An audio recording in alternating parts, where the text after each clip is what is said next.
Sa iba pang balita, pilgrimage naman ng ating mga kapatid sa Makkah, Saudi Arabia. Patuloy na rin ito sa kabila ito ng panawagan ng DOH, ARMM na huwag pumunta dahil na rin sa banta ng MERS-CoV at iba pang sakit. Narito ang report ni Eddie Arellano ng PTV Davao. Sa kabila ng panawagan ng DOH ARM na huwag munang ituloy ang pilgrimage ng mga kapatid nating mga Muslim sa Mecca ngayong buwan ng Setyembre dahil sa banta ng Middle East Respiratory Syndrome Coronavirus o MERS-CoV, 6,000 pilgrim sa buong bansa ang tutuloy upang mag-Hajj.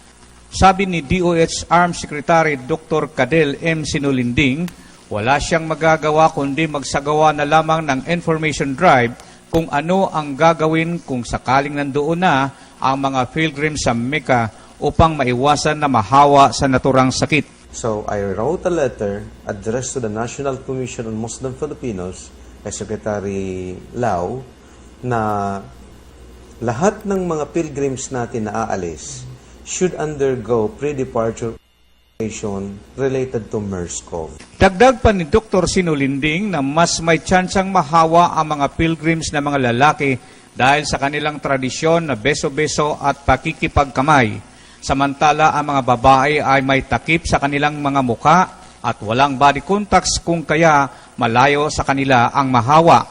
Ang sakit ay makukuha mula sa laway at mga pag-ubo. Samantala, pinanggambahan din ang pagdating ng delegasyon ng Africa dahil sa Ebola virus na talamak naman sa naturang kontinente. Posible din ito makahawa sa ating mga pilgrims. Hindi pa ma-detect.